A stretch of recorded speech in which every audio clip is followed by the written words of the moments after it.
dia, pessoal. Meu nome é Isabela. Estou aqui com a minha amiga Gisele. Nós somos do Grupo de Educação Tutorial da Engenharia Ambiental e Sanitária da UFJF, Universidade Federal de Juiz de Fora, Minas Gerais. Olá, pessoal. Eu sou Gisele. Também faço parte do Grupo de Educação Tutorial do curso de Engenharia Ambiental e Sanitária da UFJF. É um prazer enorme estar aqui juntamente com a Isabela, ministrando esse curso de compostagem doméstica para vocês. Nós estamos aqui participando do evento do Dia Internacional da Juventude. Estamos muito gratos por poder participar desse evento também. Nós somos um grupo que faz vários eventos e atividades de ensino, pesquisa e extensão. Nós somos um grupo composto por jovens alunos do nosso curso, da nossa Universidade Federal de Juiz de Fora. E a gente vai falar um pouquinho para vocês agora sobre um minicurso que a gente costuma dar, que a gente dá nos nossos eventos, que é um minicurso de compostagem. Para quem tiver interesse, siga a gente no Instagram, participa lá dos nossos eventos, a gente sempre traz novidades, informações acerca da engenharia ambiental e sanitária. Espero que vocês gostem muito do minicurso. Então vamos lá?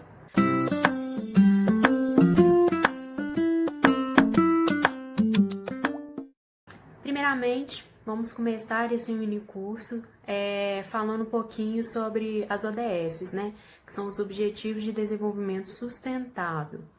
As Nações Unidas, elas definiram esses objetivos como uma parte de uma nova agenda de desenvolvimento sustentável que deve finalizar o trabalho das ODMs, que são os Objetivos de Desenvolvimento do Milênio, Essas ODS elas foram lançadas em setembro de 2015, durante a Cúpula de Desenvolvimento Sustentável, discutida na Assembleia Geral da ONU.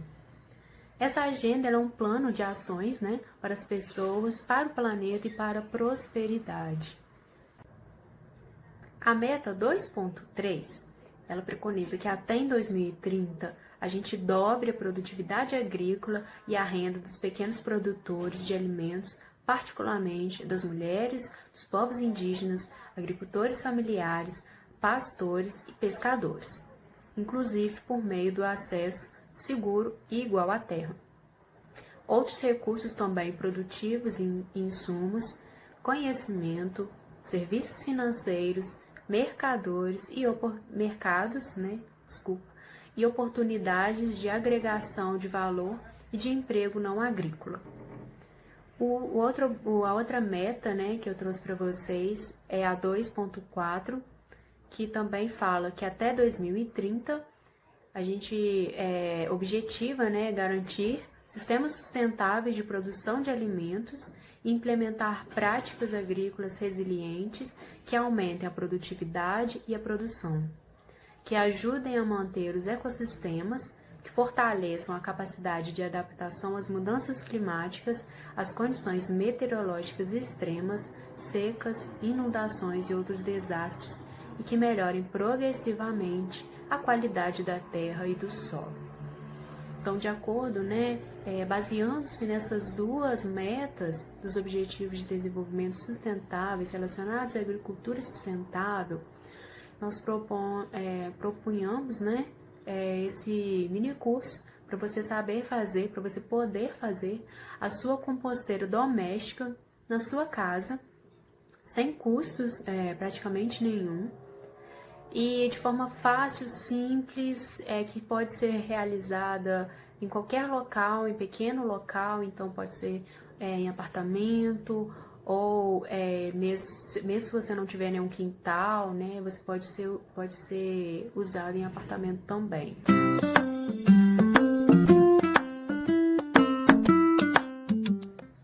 Então, agora que a gente já falou um pouquinho das ODS, vou começar a falar um pouquinho sobre os resíduos sólidos domiciliares, tá?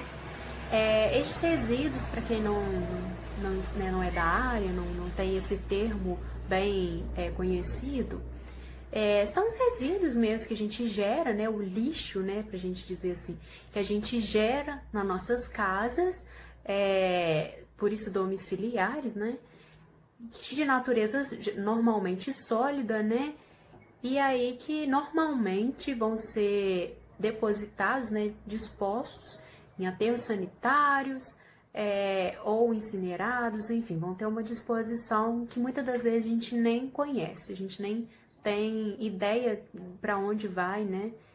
Enfim, o que é feito com esse resíduo. Então, assim, para vocês terem uma ideia, mais da metade dos nossos resíduos gerados, nossos resíduos domiciliares, são de maneira orgânica, são resíduos orgânicos, isso no Brasil, tá? Brasil. O ideal seria que esses resíduos orgânicos sofressem uma destinação mais correta, no sentido de que eles pudessem ser compostados, usados, né, de forma a utilizar esses nutrientes que tem nele. Seria ideal que os resíduos que não fossem orgânicos, né, os resíduos passíveis de reciclagem, fossem realmente reciclados, expostos para uma triagem, enfim, e fossem reutilizados de alguma forma. E os rejeitos apenas seriam enviados para os aterros sanitários, que é a forma de disposição que a gente mais utiliza aí hoje no Brasil. Então, assim, mesmo os aterros sanitários sendo uma disposição, uma forma de disposição correta para os resíduos domiciliares que nós geramos, ela não é a ideal. A ideal realmente seria que só os rejeitos fossem enviados para os aterros. Então, dessa forma, a partir desse projeto que nós do GET temos, a gente tenta levar para o público mesmo essa oportunidade de poder compostar e poder ajudar a diminuir mesmo essa quantidade de lixo que é gerado, que é enviado, na verdade, né, para os aterros sanitários. Então, dito isso, vou começar a falar então um pouquinho do que é realmente a compostagem, né?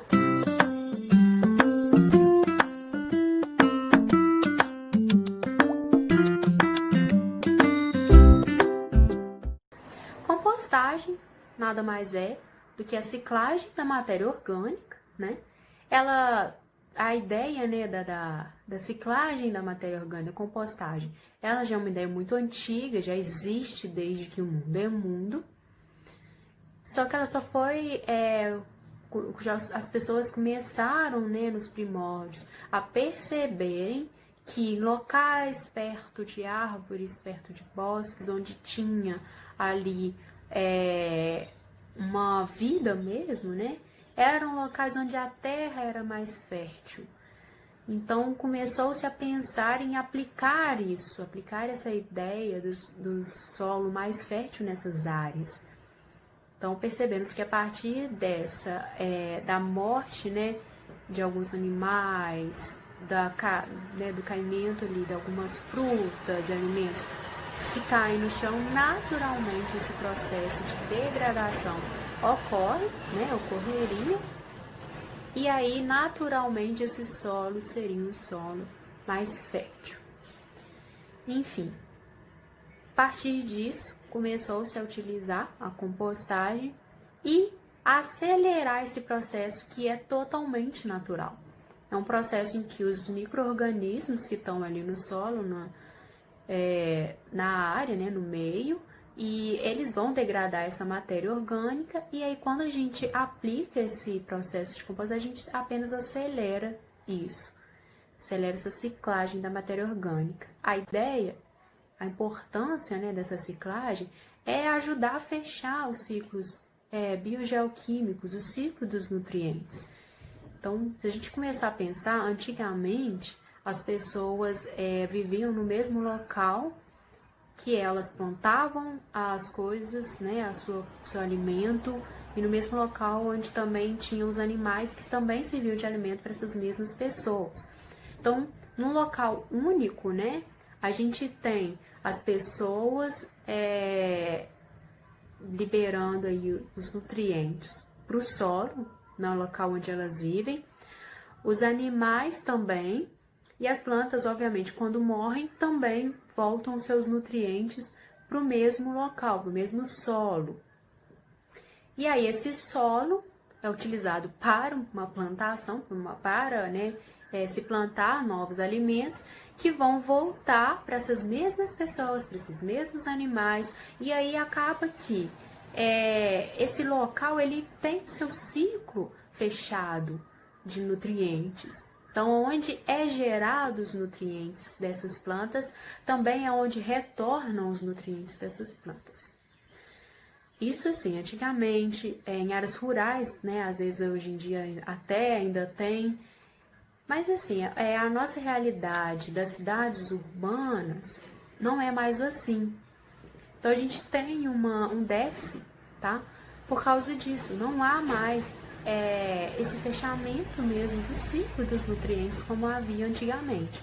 Então o que acontece é que hoje a gente tem uma região, área rural, a área onde vai ter a plantação, que vai ser plantados nossos alimentos, e aí esses alimentos eles vão ser transportados para um outro local diferente, onde vão servir, às vezes, de alimento para alguns animais ou para as pessoas.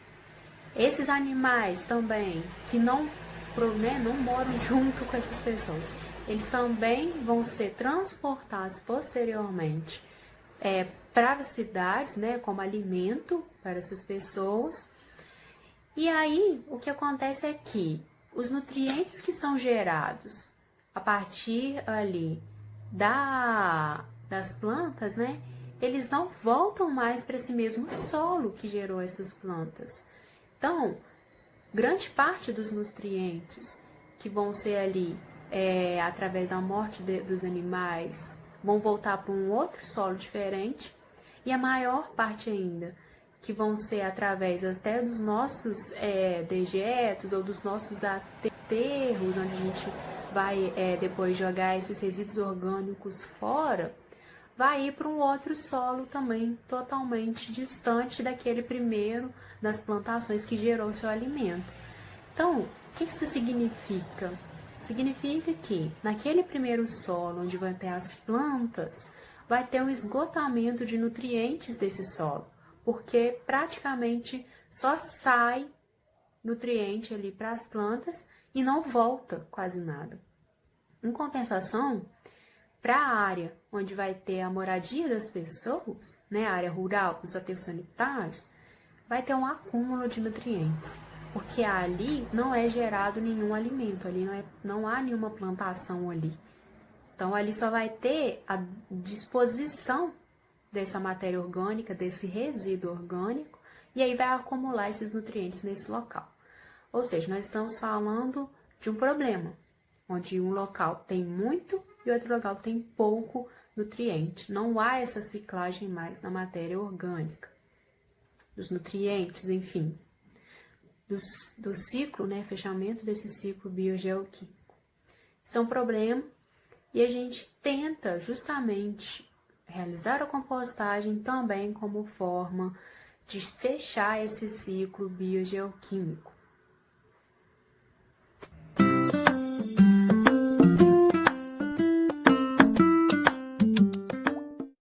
Falar agora um pouquinho de quais os tipos de compostagem que existem, Então, a gente pode realizar a compostagem em tipos de leiras, mas para isso a gente precisa de local aberto e grande área mesmo, Vão ser construídos pequenos montes desses resíduos orgânicos.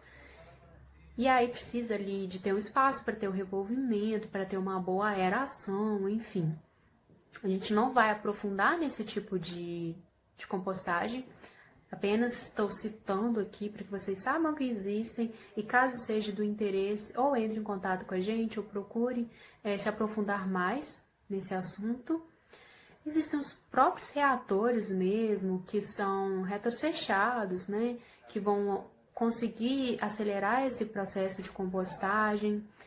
Geralmente você tem um controle maior, é bom porque utiliza poucas áreas, Então, são tipos de compostagem mais industrial, em maior escala.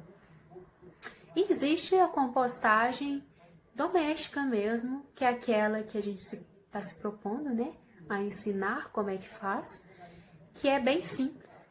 A gente pode fazer dentro de casa, igual eu falei, dentro do próprio apartamento, que a gente vai utilizar basicamente 3 baldes, tá?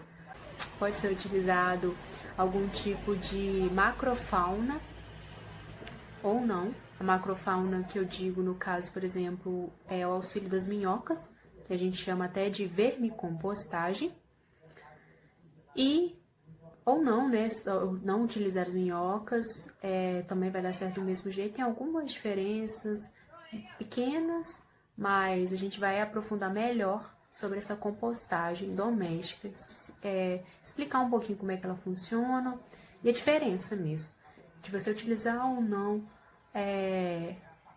a minhoca, né, essa macrofauna. Então é isso. Agora, a partir de agora, a Gisele vai falar um pouquinho para vocês sobre as vantagens da compostagem e como realmente colocar a mão na massa. Espero que vocês estejam gostando do curso. Continue aí com a gente.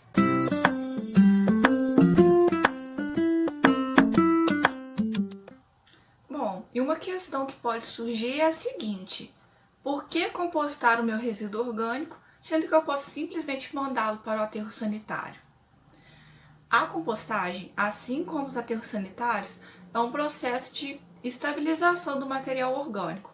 Entretanto, ela possui algumas vantagens, como a diminuição do local para a disposição desses resíduos e a diminuição dos gastos com o transporte. E, além disso, o material gerado, que é o composto, pode ser utilizado para adubar plantas e também como fonte de nutrientes para o solo, aumentando seu condicionamento físico-químico.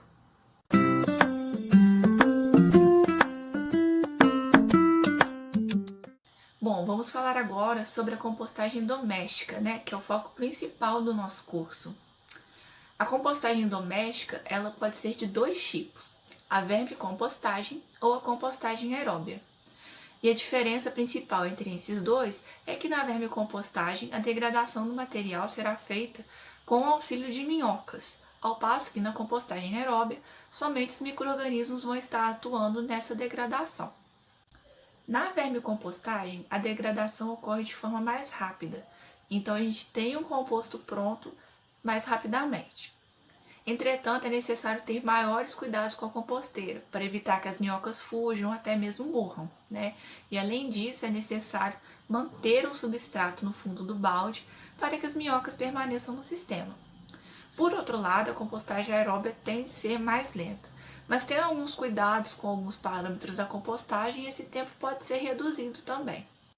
Tanto na vermicompostagem quanto na compostagem aeróbia, teremos 2 produtos finais: o composto sólido, que, conforme já foi dito, pode ser usado para adubar plantas ou como condicionador de solo, e o composto líquido, também conhecido como biochorume, que pode ser utilizado diluído numa proporção de 1:10 como fertilizante também para as plantas, ou então uma proporção de 1:1 como bioinseticida. Para que a compostagem ocorra, é necessário ter fontes de carbono, como podas, palhas, serragem, folhas secas, etc. Fontes de nitrogênio, que são os restos de alimentos que produzimos na nossa casa, água e oxigênio. Ou seja, é possível fazer a compostagem em casa e a seguir vamos mostrar um vídeo de como confeccionar uma composteira caseira usando 3 baldes.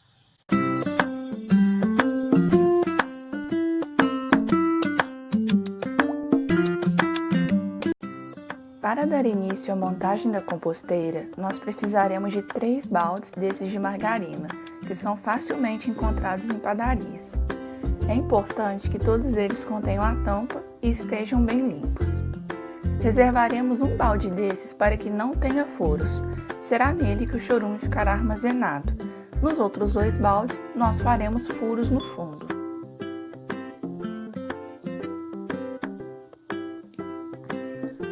Faremos alguns furos também na borda do balde, próximo da tampa, de modo a facilitar a entrada de ar. Com os baldes prontos, agora nós cortaremos 2 tampas nessa marca mais funda. essas tampas cortadas que permitirão que os baldes se empilhem um acima do outro. A tampa que sobrou será a que ficará na parte superior da composteira, portanto, faremos furos nela também.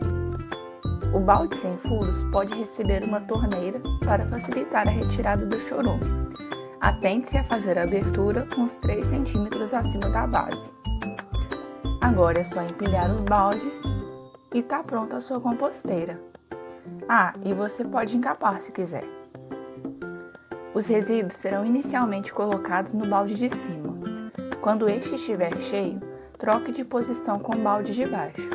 Enquanto o novo balde receber os resíduos, o primeiro estará passando pelo processo de degradação do material.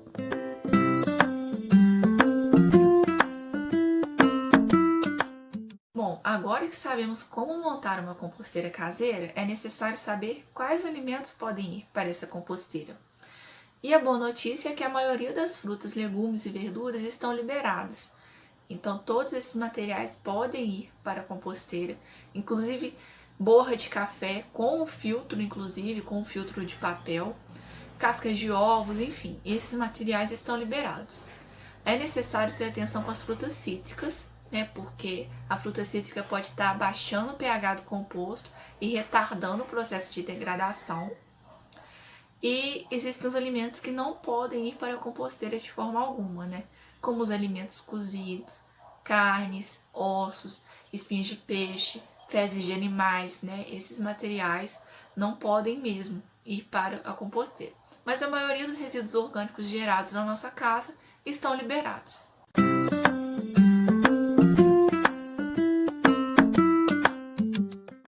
Agora eu vou falar para vocês um pouco sobre alguns parâmetros da compostagem que nós podemos acompanhar em nossas casas para saber se o processo está ocorrendo de forma efetiva. O primeiro parâmetro é a relação carbono-nitrogênio. Para que o processo de compostagem ocorra, é necessário que a relação entre carbono e nitrogênio seja de 30:1 a 40:1. E para que a gente consiga essa medida em nossas casas, a gente coloca uma parte de matéria verde para uma parte de matéria castanha. Outro parâmetro muito importante é a umidade, que deve estar entre 40% a 60%. E um teste para saber se essa umidade está nessa faixa adequada é pegar o composto e apertar na sua própria mão. Esse composto não pode nem esfarelar e nem escorrer água, O ideal é que apenas saia algumas gotinhas de água, dessa forma você vai saber que a umidade está adequada. Caso a água escorra, é só adicionar mais serragem, mais matéria seca, e se estiver esfarelando, é bom jogar um pouquinho de água para que essa umidade se equilibre. Outro parâmetro extremamente importante é o arejamento. Então é muito importante que semanalmente o composto seja remexido para facilitar a entrada de oxigênio no sistema, de forma a ajudar os micro-organismos que estão ali no sistema e também evitar o aparecimento de maus odores. O tamanho das partículas também é um parâmetro que merece muita atenção, porque quanto maior for a partícula, mais demorado vai ser a sua degradação.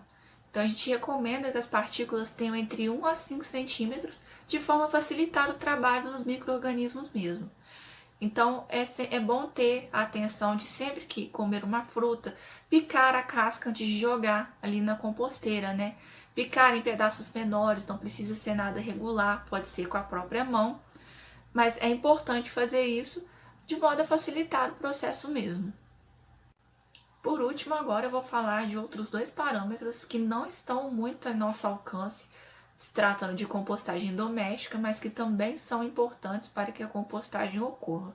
O primeiro é a temperatura, que deve estar entre 50 a 70 graus Celsius, e o segundo é o pH, que deve variar de 6,5 a 8. Conforme eu falei, é um pouco difícil, ter essas medições em nossas casas, mas tomando os cuidados necessários, em geral, essas medidas vão ser respeitadas.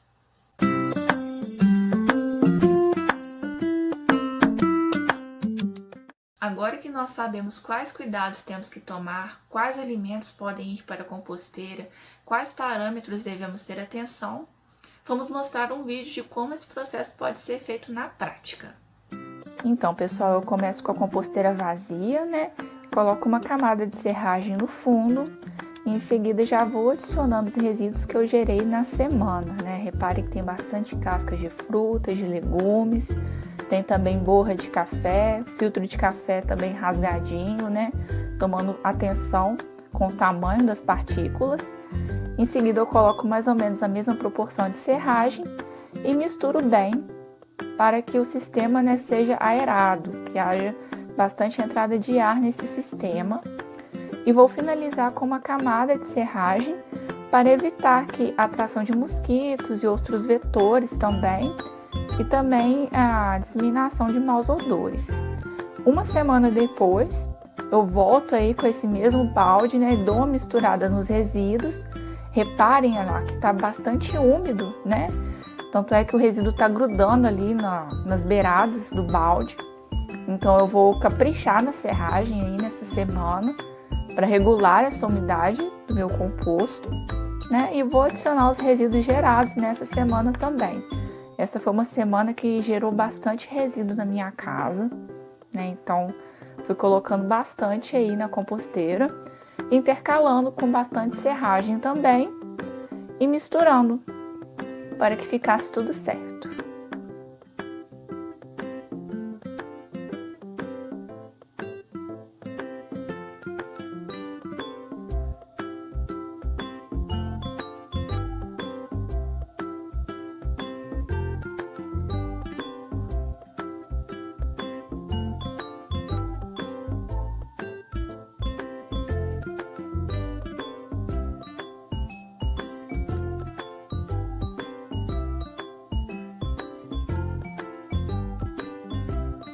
Mais uma vez, finalizo com uma camada bem generosa de serragem, né, para poder controlar essa umidade do meu composto e evitar que a atração de mosquitos, baratas, né, qualquer outro ser que não seja desejável. E tampo a composteira. Agora vamos falar sobre a utilização dos subprodutos da compostagem, falando primeiramente do composto. Em quanto tempo eu posso utilizar esse composto da minha composteira doméstica? Com um mês a gente tem um material pouco estabilizado, né? Que é bom para solos pobres em nutrientes, para uma adubação de cobertura. Com 2 meses nós temos um material muito estabilizado que é bom para o condicionamento do solo, ou seja, para fazer uma adubação de base. E com 3 meses ou mais, a gente tem um material maduro e pouco denso, né, que é bom para ser utilizado como substrato. Já o biochorume, ele pode ser utilizado numa diluição de 1:10 como fertilizante para as plantas, né, e ser aplicado semanalmente ou quinzenalmente. E não pode ser guardado por mais de 3 meses. Ele também pode ser utilizado como inseticida natural, né, numa proporção de 1:1 e ser aplicado diretamente nas pragas das plantas. Só que um cuidado muito importante que devemos tomar é aplicá-lo sobre sol baixo, para evitar que as folhas do cultivo sejam queimadas.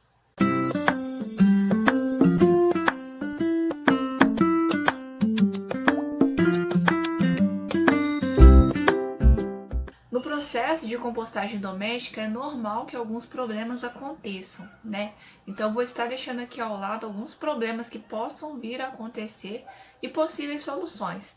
É muito comum que isso ocorra principalmente nos primeiros meses, né? Mas é importante que vocês não desistam do processo de compostagem por causa de um problema ou outro, pois a maioria deles são fáceis, né, de se lidar, de se corrigir. Então fiquem à vontade para tirar print dessa tela e da próxima tela também, para ter aí em mãos possíveis problemas e soluções, né, que podem vir a ocorrer nesse processo de compostagem. Bom, pessoal, então finalizamos aqui o nosso mini curso. Nós esperamos ter passado para vocês os conceitos principais para colocar a compostagem doméstica em prática. E o Get ESA se coloca à disposição para esclarecer quaisquer dúvidas que surgirem nesse processo. Fiquem à vontade para comentar aqui nesse vídeo, para nos enviar um e-mail, comentar nas nossas redes sociais. Estaremos à disposição para esclarecer quaisquer dúvidas que vierem a surgir. Esperamos que tenham gostado do nosso mini curso e até a próxima. Tchau!